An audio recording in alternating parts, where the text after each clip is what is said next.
नमस्कार, मैं हूं दिव्यांशु और स्वागत है सभी का चक दे क्रिकेट में। चलिए जानते हैं क्रिकेट से जुड़ी आज के टॉप 11 खबरों को। भारत ने जीता अहमदाबाद टेस्ट सीरीज में 2-1 की बढ़त। भारतीय टीम ने विश्व के सबसे बड़े स्टेडियम मोटेरा के नवनिर्मित नरेंद्र मोदी स्टेडियम में धमाल करते हुए इंग्लैंड को दूसरे ही दिन हरा दिया। दूसरी पारी में भी भारतीय स्पिनरों का दबदबा कायम रहा। अक्षर पटेल के 5 और अश्विन के 4 विकेट की बदौलत भारतीय टीम ने इंग्लैंड को 81 रनों पर ऑल आउट कर दिया। इस तरह दूसरी पारी के आधार पर मिले 49 रनों का पीछा करते हुए भारत ने बिना कोई विकेट गंवाए 8वें ओवर में ही जीत हासिल कर ली। रोहित शर्मा ने विजयी 6 लगाया और भारत ने 4 मैचों की टेस्ट सीरीज में 2-1 की बढ़त ले ली। रोहित ने 25 गेंदों में 3 चौके और 1 छक्के की मदद से नाबाद 25 रन बनाए, जबकि शुभमन गिल ने 21 गेंदों में 1 चौका और 1 छक्का लगाकर नाबाद 11 रनों की पारी खेली। अक्षर पटेल को उनके शानदार गेंदबाजी के कारण मैन ऑफ द मैच चुना गया। उन्होंने पहली पारी में 6 और दूसरी पारी में 5 विकेट लिए थे। आपको बता दें, सीरीज का चौथा और आखिरी टेस्ट इसी मैदान पर 8 मार्च से खेला जाएगा। इंग्लैंड टेस्ट चैंपियनशिप से बाहर। इस हार के बाद अब इंग्लैंड वर्ल्ड टेस्ट चैंपियनशिप की दौड़ से बाहर हो गया है, जबकि टीम इंडिया ने अपने उम्मीद को और मजबूत कर ली है। भारत को यहां से फाइनल में पहुंचने के लिए जीत या फिर ड्रॉ की जरूरत है। न्यूजीलैंड ने पहले ही विश्व टेस्ट चैंपियनशिप फाइनल के लिए क्वालिफाई कर लिया है और भारत के इस जीत के बाद वह सूची में दूसरे स्थान पर खिसक गया है, जबकि भारत टॉप पर काबिज हो गया है। अब अगर भारत चौथे और अंतिम टेस्ट में हार जाता है तो ऑस्ट्रेलिया फाइनल में जगह बना लेगा, यानी भारत को हर हाल में चौथे टेस्ट में हार से बचना होगा। विराट कोहली ने रचा इतिहास, पूर्व कप्तान धोनी से निकले आगे। तीसरे टेस्ट में जीत दर्ज करने के बाद ही विराट कोहली ने एक इतिहास भी रच दिया है। दरअसल इस मुकाबले में जीत दर्ज करने के साथ ही विराट कोहली घरेलू सरजमीं पर भारत के लिए सबसे अधिक टेस्ट मैच जीतने वाले कप्तान बन गए हैं। विराट कोहली की कप्तानी में टीम इंडिया अब घरेलू सरजमीं पर कुल 22 मुकाबले जीत चुकी है। पहले यह रिकॉर्ड पूर्व कप्तान महेंद्र सिंह धोनी के नाम था, जिनकी कप्तानी में टीम इंडिया ने घरेलू सरजमीं पर कुल 21 टेस्ट मैच जीत हासिल की थी। चेन्नई टेस्ट में जीत दर्ज करने के साथ ही कोहली ने इस मामले में धोनी की बराबरी कर ली थी। रविचंद्रन अश्विन 400 विकेट के विशिष्ट क्लब में। भारतीय ऑफ स्पिनर रविचंद्रन अश्विन ने अपने 77वें टेस्ट क्रिकेट मैच में 400 विकेट लेने का कीर्तिमान स्थापित किया है और यह उपलब्धि हासिल करने वाले वह चौथे भारतीय गेंदबाज बन गए हैं। अश्विन सबसे तेज 400 विकेट पूरे करने वाले श्रीलंका के ऑफ स्पिनर मुथैया मुरलीधरन के बाद दूसरे गेंदबाज बन गए हैं। मुरलीधरन ने 72 टेस्ट मैचों में 400 विकेट लिए थे, जबकि अश्विन ने अपने 77वें टेस्ट मैच में यह उपलब्धि हासिल की। अश्विन से पहले भारत में यह उपलब्धि अनिल कुंबले, कपिल देव और हरभजन सिंह को हासिल थी। अश्विन ने तीसरे टेस्ट की पहली पारी में 3 और दूसरी पारी में 4 विकेट लिए थे। लाइव स्ट्रीमिंग के लिए आईसीसी का आईएमजी से करार। आगामी 3 विश्व कप के 541 मैचों की लाइव स्ट्रीमिंग के लिए अंतर्राष्ट्रीय क्रिकेट परिषद यानी आईसीसी ने आईएमजी से करार किया है। आईसीसी ने कहा कि यह समझौता अप्रैल 2023 तक के लिए किया गया है, जिसमें 3 विश्व कप, पुरुष T20 विश्व कप 2022, पुरुष विश्व कप 2023 और महिला T20 विश्व कप 2023 के सभी क्वालिफाइंग मैच शामिल होंगे।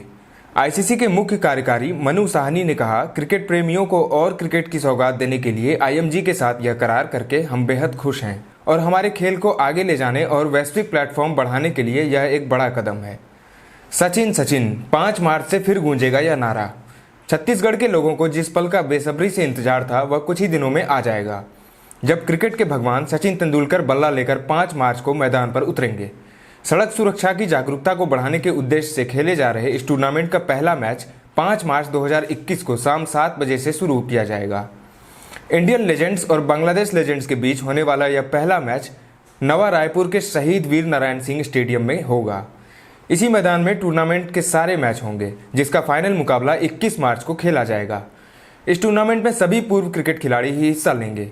रोड सेफ्टी वर्ल्ड सीरीज में भारत के साथ England, south Africa, West Indies, Sri Lanka और बांग्लादेश की टीम हिस्सा लेंगी। इस सीरीज के सभी मैच शाम 7 बजे से लाइव होंगे। टीवी पर इसे कलर्स सिनेप्लेक्स और कलर्स रिश्ते पर देखा जा सकता है। वहीं इन मैचों का लाइव स्ट्रीम वूट व जियो टीवी पर होगा। विजय हजारे ट्रॉफी, उत्तराखंड ने लगाई जीत की हैट्रिक। विजय हजारे ट्रॉफी में उत्तराखंड की टीम ने अरुणाचल प्रदेश को 8 विकेट से करारी शिकस्त दी। कप्तान कुणाल चंदेला और कमल कन्याल ने अर्धशतकीय पारियां खेलकर टीम को आसानी से जीत दिला दी। अब तक हुए तीनों मुकाबले में जीत के साथ उत्तराखंड ग्रुप में पहले स्थान पर बना हुआ है। वहीं चंडीगढ़ की टीम ने भी कोलकाता में खेले गए मुकाबले में सर्विसेज की टीम को रोमांचक मुकाबले में 5 रनों से हरा दिया और जीत की हैट्रिक लगाई। खास बात यह रही कि चंडीगढ़ ने सभी खिलाड़ियों के सामूहिक प्रदर्शन से जीत हासिल की। क्रिकेटर युवराज सिंह को मिली अंतरिम राहत। क्रिकेटर युवराज सिंह के खिलाफ हांसी में SC/ST एक्ट के तहत FIR दर्ज की गई थी, जिस पर हाईकोर्ट ने अगले आदेश तक रोक लगाते हुए मामले में हरियाणा सरकार सहित शिकायतकर्ता को नोटिस जारी कर जवाब मांग लिया है। दायर याचिका में युवराज सिंह ने हाईकोर्ट को बताया कि शिकायतकर्ता ने उन्हें सिर्फ ब्लैकमेल करने के लिए यह FIR दर्ज की, जबकि शिकायतकर्ता खुद पीड़ित नहीं है। पृथ्वी शॉ ने बनाया अनूठा रिकॉर्ड। पृथ्वी शॉ ने गुरुवार को जयपुर में विजय हजारे ट्रॉफी में पुडुचेरी के खिलाफ मुंबई का नेतृत्व करते हुए 227 रनों की पारी खेली। शॉ ने लिस्ट ए क्रिकेट इतिहास में एक कप्तान के द्वारा सर्वोच्च स्कोर का विश्व रिकॉर्ड बनाया। दक्षिण अफ्रीका के पूर्व खिलाड़ी ग्रीम पोलक ने ईस्ट लंदन में बॉर्डर के खिलाफ 222 रनों की पारी खेली थी। शॉ ने पोलक से 5 रन अधिक बनाए। पृथ्वी शॉ ने विजय हजारे ट्रॉफी के इतिहास में सर्वोच्च व्यक्तिगत स्कोर का भी रिकॉर्ड तोड़ दिया है। इस सूची में शॉ संजू सैमसन को पछाड़कर टॉप पर पहुंच गए हैं। सैमसन ने गोवा के खिलाफ 212 रनों की पारी खेली थी और 1.5 साल तक नंबर 1 पर रहे थे। अब शॉ की 152 गेंदों पर 227 रनों की पारी के बाद वो दूसरे नंबर पर खिसक गए हैं। पृथ्वी शॉ ने अपने इस पारी में 31 चौके और 5 छक्के लगाए। मोटेरा का नाम नरेंद्र मोदी स्टेडियम रखे जाने पर बोले कपिल देव। गुजरात में मोटेरा स्टेडियम के नवनिर्माण के बाद अब उसका नाम बदलकर नरेंद्र मोदी स्टेडियम कर दिया गया है। बुधवार को भारत और इंग्लैंड के बीच शुरू हुए पिंक बॉल टेस्ट से पहले इस स्टेडियम के नए नाम का भी ऐलान किया गया था।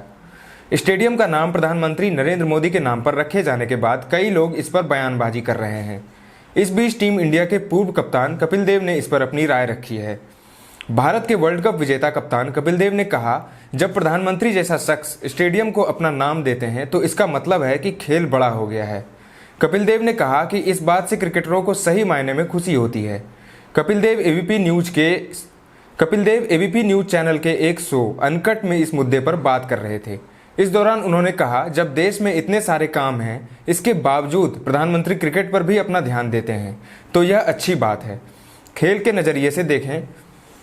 नज़रिए से तो हम यही कहेंगे कि खेल आगे बढ़ना चाहिए, बाकी सबका नाम आगे बढ़े। पूर्व खिलाड़ियों ने कहा, टेस्ट मैच के लिए आदर्श नहीं था मोटेरा का पिच। अहमदाबाद में खेला गया तीसरा टेस्ट मैच महज 2 दिनों में खत्म हो गया। इसके बाद से कई पूर्व क्रिकेटर पिच की आलोचना कर रहे हैं। इंग्लैंड के पूर्व कप्तान माइकल वॉन ने पिच पर नाखुशी जताते हुए मजाकिया अंदाज में ट्वीट किया और कहा, अगर इस तरह की पिच तैयार की जाती है तो मेरे पास जवाब है कि यह कैसे काम कर सकता है। टीमों को 3 पारियां खेलने के लिए 2। इंग्लैंड के पूर्व कप्तान केविन पीटरसन ने हिंदी में ट्वीट किया और कहा, एक मैच के लिए ऐसा विकेट ठीक है जहां बल्लेबाज के कौशल और तकनीक का टेस्ट होता हो, लेकिन मैं इस तरह का विकेट और नहीं देखना चाहता और मुझे लगता है कि सारे खिलाड़ी भी नहीं चाहते। बहुत अच्छे इंडिया। भारत के हरभजन सिंह और VVS लक्ष्मण ने भी कहा कि टर्निंग पिच टेस्ट क्रिकेट के लिए आदर्श नहीं है, लेकिन दिग्गज सुनील गावस्कर की राय इसके विपरीत है। गावस्कर ने कहा कि बल्लेबाजों ने बेहद रक्षात्मक रवैये के कारण अपने विकेट गंवाए और उनमें से अधिकतर सीधी गेंदों पर आउट हुए। तो ये थे क्रिकेट से जुड़ी आज के टॉप 11 खबर। अब बारी है आज के सवाल की। तो आज का सवाल ये है कि क्या भारत की जीत में पिच की अहम भूमिका थी? आप अपने जवाब हमें कमेंट सेक्शन में दे सकते हैं। अभी के लिए बस इतना ही। क्रिकेट से जुड़ी हर छोटी बड़ी खबरों के लिए देखते रहिए चक दे क्रिकेट। धन्यवाद।